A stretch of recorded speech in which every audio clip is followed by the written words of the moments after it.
Class matric کے تمام بچوں کو مدر مونٹیسری اسکول اور میری طرف سے السلام علیکم۔ امید ہے آپ تمام خیریت سے ہوں گے۔ الدرس الثانی جیم سورۃ الانفال، اس کا صفحہ نمبر 29 ہم پڑھ چکے ہیں۔ آج اس کا جو صفحہ نمبر 30 ہے اس کو پڑھیں گے۔ اعوذ باللہ من الشیطان الرجیم، بسم اللہ الرحمن الرحیم، آیت نمبر 48 وَإِذْ زَيَّنَ لَهُمُ الشَّيْطَانُ أَعْمَالَهُمْ وَقَالَ لَا غَالِبَ لَكُمُ الْيَوْمَ مِنَ النَّاسِ وَإِنِّي جَارٌ لَكُمْ فَلَمَّا تَرَاءَتِ الْفِئَتَانِ نَكَصَ عَلَى عَقِبَيْهِ وَقَالَ إِنِّي بَرِيءٌ مِّنكُمْ إِنِّي أَرَى مَا لَا تَرَوْنَ إِنِّي أَخَافُ اللَّهَ وَاللَّهُ شَدِيدُ الْعِقَابِ۔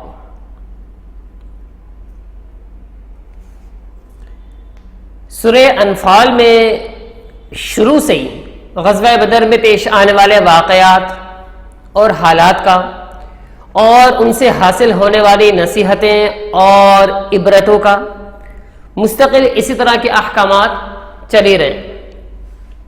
اسی میں سے ایک واقعہ یہ بھی ہے کہ قریش مکہ کو شیطان کے فریب دے کر مسلمانوں کے مقابلے پر ابھارنے اور پھر عین میدان جنگ میں ساتھ چھوڑ کر الگ ہو جانے کا ہے، جو آیت مذکورہ کے شروع میں جیسا بھی میں نے آپ کے سامنے آیت پڑھی ہے اس میں ذکر ہے۔ شیطان کا یہ فریب قریش کے دلوں میں وسوسہ ڈالنے کی صورت سے تھا یا انسانی شکل میں آ کر روبرو گفتگو سے، اس میں دونوں احتمال ہیں، مگر الفاظ قرآن سے زیادہ تر تائید دوسری ہی صورت کی ہوتی ہے کہ شیطان بشکل انسانی شکل میں سامنے آیا تھا۔ حضرت عبداللہ ابن عباس رضی اللہ تعالی عنہ کی روایت ہے کہ جب قریش مکہ کا لشکر مسلمانوں کے مقابلے کے لیے مکہ سے نکلا تو ان کے دلوں پر ایک خطرہ اس کا سوار تھا کہ ہمارے قریب میں قبیلہ بنو بکر بھی ہمارا دشمن ہے۔ ہم پوری تیاری کے ساتھ جتنے بھی لڑنے والے جوان ہیں وہ سارے کے سارے مکہ سے نکل رہے ہیں مسلمانوں سے لڑنے کے لیے۔ اب مکہ میں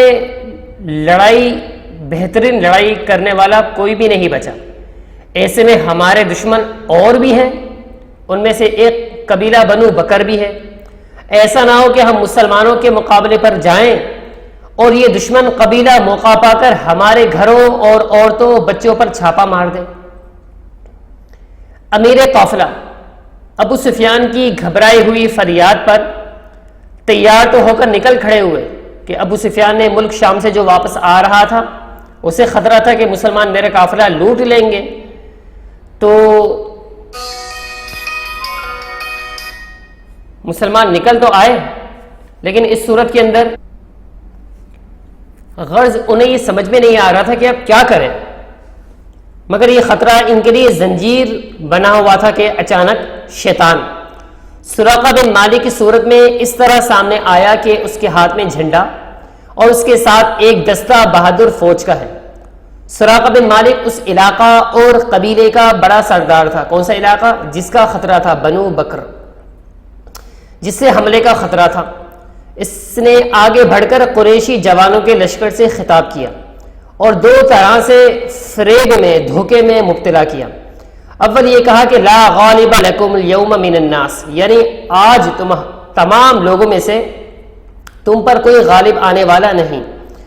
مطلب یہ تھا کہ مجھے تمہارے مقابل فریق کی قوت کا بھی اندازہ ہے اور تمہاری قوت و کثرت کو بھی دیکھ رہا ہوں، اس لیے تمہیں یقین دلاتا ہوں کہ تم بے فکر ہو کر آگے بڑھو، تم ہی غالب رہو گے، کوئی تمہارا مقابلہ نہیں کر پائے گا۔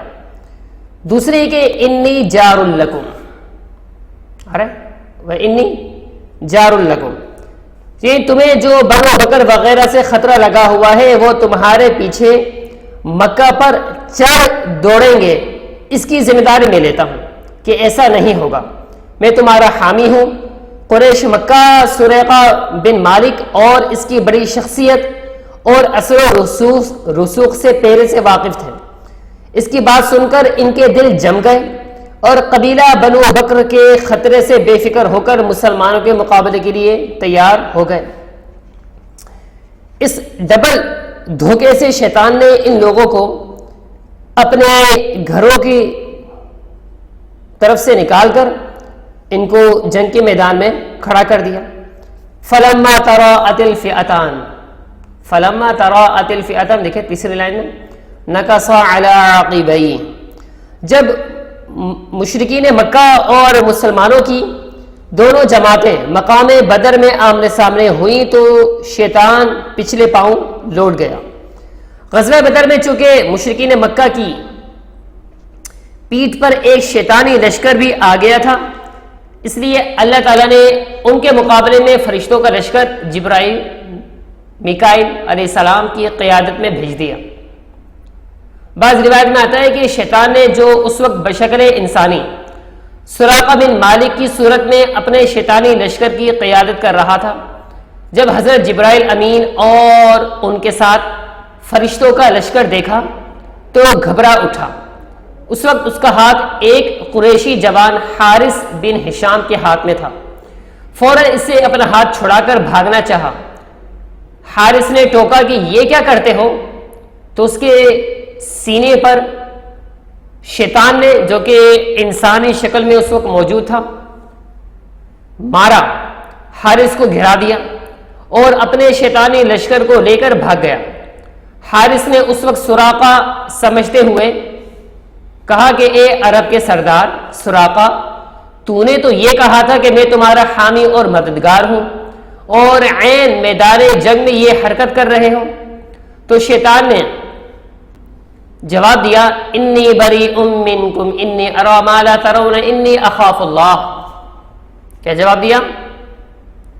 وقال انی بریء منکم انی اری ما لا ترون انی اخاف اللہ واللہ شدید العقاب۔ تو ایسے موقع پر وہ کیا کہہ رہا ہے؟ میں تمہارے معاہدے سے بری ہوتا ہوں کیونکہ میں وہ چیز دیکھ رہا ہوں جو تمہاری آنکھیں نہیں دیکھتی۔ مراد فرشتوں کا لشکر تھا، اور یہ کہ میں اللہ سے ڈرتا ہوں اس لیے تمہارا ساتھ چھوڑتا ہوں۔ شیطان نے فرشتوں کا لشکر دیکھا تو اس کی قوت سے وہ اچھی طرح واقف تھا، سمجھ گیا کہ اب اپنی خیر نہیں ہے، اور یہ جو اس نے کہا کہ میں اللہ سے ڈرتا ہوں، ایک طرح سے کہہ سکتے ہیں یا تو اس نے جھوٹ کہا ہے۔ وہ اللہ سے ڈرتا تو اللہ تعالیٰ کی مانتا، وہ اللہ تعالیٰ کی مانتا کب ہے؟ اور یہ بھی ہو سکتا ہے کہ وہ اپنی جگہ ٹھیک کہہ رہا ہو کہ وہ اللہ سے ڈرتا ہے، کہ وہ اللہ تعالیٰ کی قدرت کاملہ اور عذاب شدید کو پوری طرح جانتا ہے، اس لیے نہ ڈرنے کی کوئی وجہ نہیں۔ البتہ خوف کا مزہ تب ہے جب باقاعدہ جس کا خوف ہے اس پر ایمان بھی ہو، اور شیطان کو تو ایمان ہے لیکن ایمان دوسری طرح کا ہے، ابھی تو فی الحال وہ ڈھیٹ بنا ہوا ہے۔ ٹھیک ہے جی، تقریباً چیپٹر مکمل ہو گیا ہے، باقی اپنا خیال رکھیے گا، اور انشاءاللہ وقت آنے پر جو اس کی کل یا پرسوں اس کی جو مشقِ سوالات ہیں وہ بھی میں آپ کو دے دوں گا، لہٰذا اپنا خیال رکھیے گا۔ السلام علیکم۔